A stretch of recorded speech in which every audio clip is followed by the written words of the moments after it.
Ma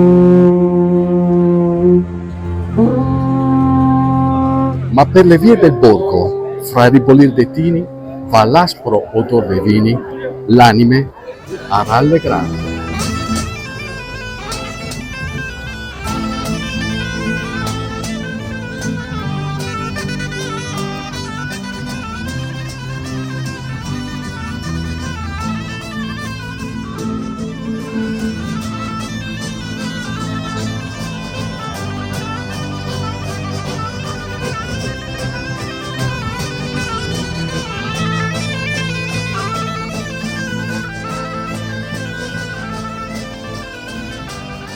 Ciao ragazzi, il Carducci celebrava così il giorno di festa nella sua celebre San Martino, poesia che in quello specifico passaggio enfatizzava i momenti lieti, il giorno di festa per l'appunto in occasione della fine della vendemmia.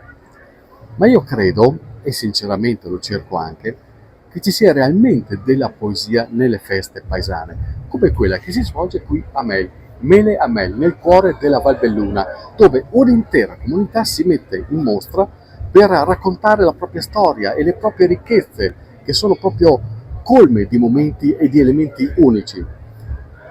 E una delle cose che mi è piaciuta di più sono i cortili aperti, veri e propri scrigni in cui prende forma questa ricchezza materiale depositata in anni e anni di vita vissuta all'interno di questi cortili per l'appunto.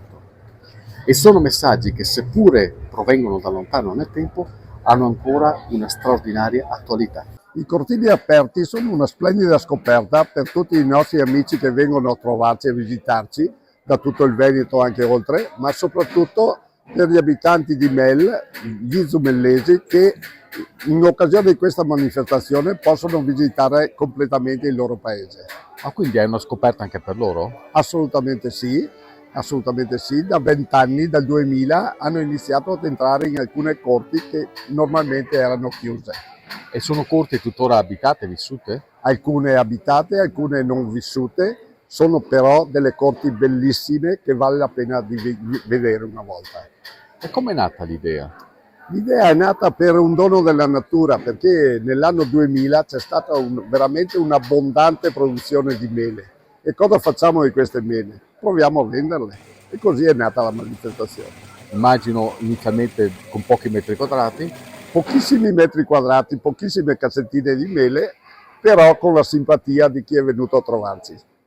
Che cosa si può trovare sotto questi portici o comunque nei cortili che ci sono aperti? Allora, partendo da questi portici, tutta la produzione agricola del nostro territorio, soprattutto Borgo Valbelluna e il comune di Limana, e che ha una grandissima varietà di prodotti, piccole in realtà, ma molto molto interessanti, qualitativamente veramente importanti, che spaziano ovviamente dalle mele, ma da tutti i prodotti agricoli, alla canapa, ai trasformati del latte, ai trasformati della cosmetica, sempre agricola, e ai salumi e quant'altro. Quindi questa per loro, per questi piccoli produttori che sono l'anima dell'agricoltura bellunese, è una vetrina forse unica. È una vetrina unica e sta diventando molto importante anche questa vetrina anche per il vino.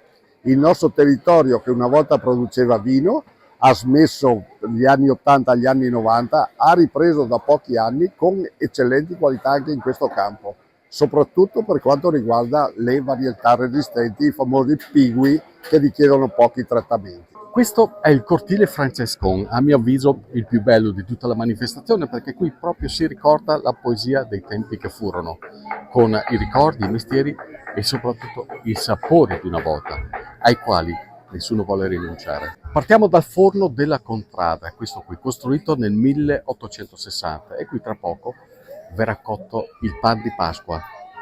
La Eleonora lo fa da un sacco di tempo, andiamo a capire come nasce. Questa è la classica ricetta del pan de Pasqua, Fatto cioè con? la focaccia con farina, uova, burro, lievito, latte,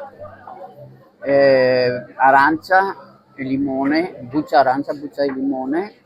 E lei è da poco che lo fa? No, è da tanto che lo faccio perché era una ricetta vecchia ed era il classico dolce della famiglia, sì, famiglia normale, insomma, del dolce di Pasqua. Un dolce semplice, immagino, Sì. ma tanto buono. Eh sì, Cosa vuol dire per lei ogni anno mettersi qui a farlo? è mantenere una tradizione, cioè, e trasmettere la tradizione ai giovani, E alla che gente secondo me è la piace? cosa più importante. E alla gente piace? Sì, alla gente piace, la gente, grazie a questa manifestazione, la gente ha anche riscoperto questo dolce e viene fatto molto cioè era andato un po' in disuso. C'erano le focacce tradizionali, industriali, però l'idea di fare il pan di Pasqua proprio era andato un po' in disuso e grazie a questa manifestazione abbiamo forse incuriosito le persone e si sono rimessi a farlo, quindi, E a mangiarlo. e a mangiarlo. Queste belle signore stanno preparando i buzzolà della Cresima, che sono un dolce tradizionale che un tempo veniva regalato dai santoi al fiozzo in occasione per l'appunto della Cresima. Anche questo è un dolcetto fatto con un impasto simile a quello del pan di Pasqua, che veniva poi regalato al fiozzo, il quale poteva o metterlo come bracciale oppure infilarlo in un nastro e andare in giro proprio con questo, che era una sorta di attestazione per questo evento che lo caratterizzava. Venivano fatti con l'impasto, zuccherati e cotti rigorosamente sulla brace e ancora oggi sono una delizia. Chissà se lo fanno ancora, preferiscono il cellulare, dicono. Secondo me sbagliano. E questo invece è l'angolo dei gelatieri Zoldani, che manco a farlo apposta, chissà perché è anche uno tra i più visitati, guardate un po'. C'è sempre tanta gente attorno a questi maestri del gelato.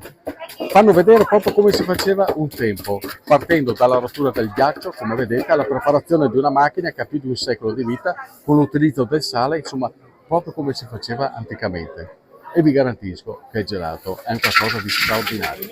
Mele a mele, edizione numero 24, il frutto e il paese, anche se il nome non arriva direttamente dalla mela, ma ci arriviamo tra poco. In ogni caso, la melicoltura è da sempre l'attività agricola più importante per questo territorio, grazie a delle condizioni microclimatiche e pedologiche particolarmente favorevoli al suo sviluppo.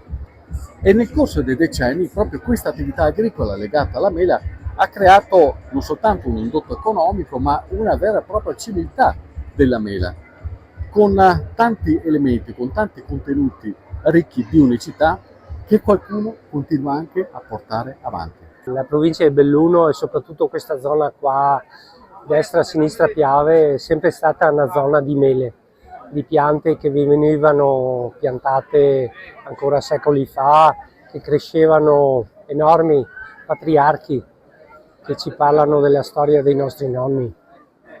E le varietà antiche sono il simbolo di quella storia.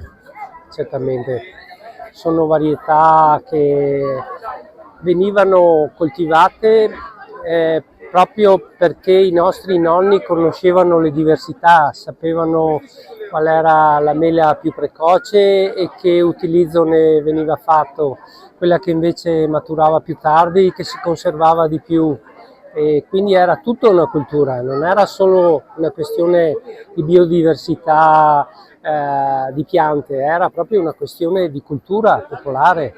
Perché la sta riscoprendo ormai da tanto tempo, immagino, no? Per amore del territorio, perché mi sento legato a questo territorio che è il mio territorio, perché è parte della nostra storia e anche perché se non viene fatto questo recupero sono varietà che scompariranno, che i nostri nipoti non conosceranno nemmeno. Potrebbero anche oggi avere un significato di mercato? Sì, secondo noi sì. Fallo vedere, Renato.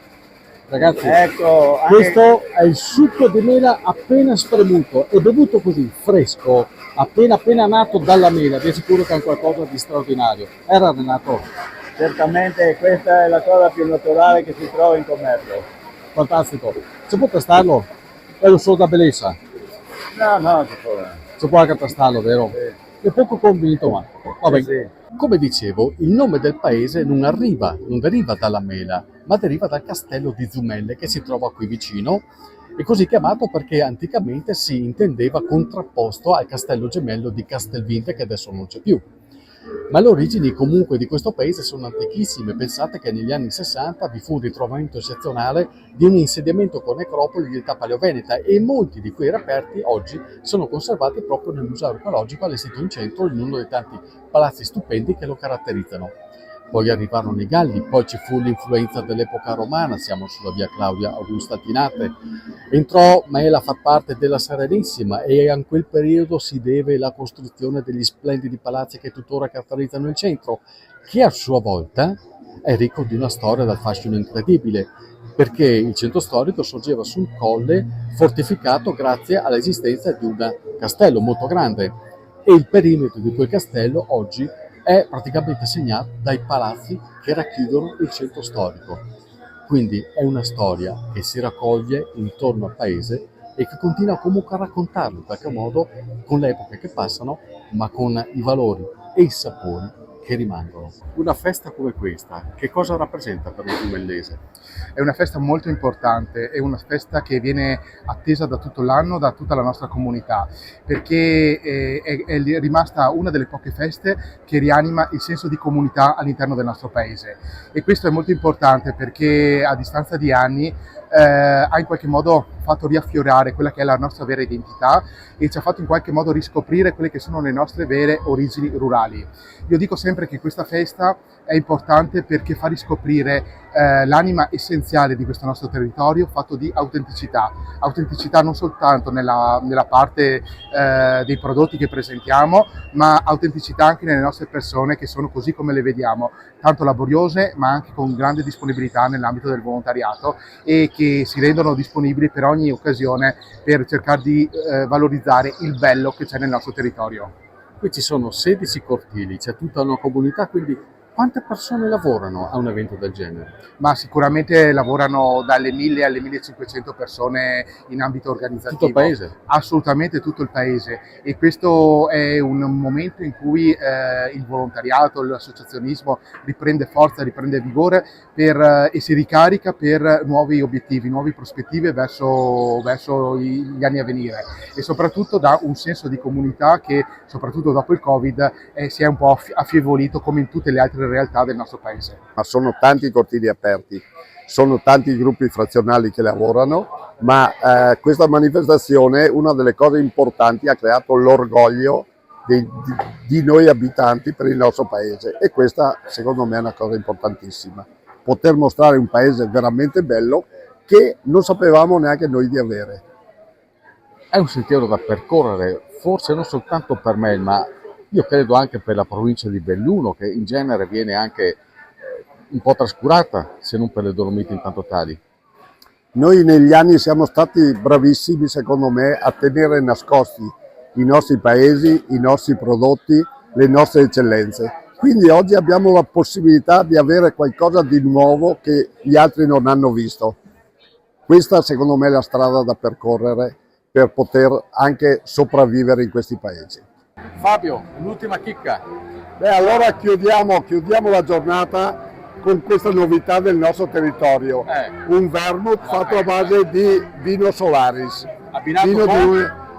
Abbinato con erborinato della fattoria Zumelle, che è veramente un formaggio eccezionale. Quindi se ancora non vi fosse bastato tutto quello che vi abbiamo fatto vedere oggi, venite di persona e ci sa che 9 convinziera. Salute ragazzi, complimenti. Grazie. Cici. Salute. Bravi. 4 no.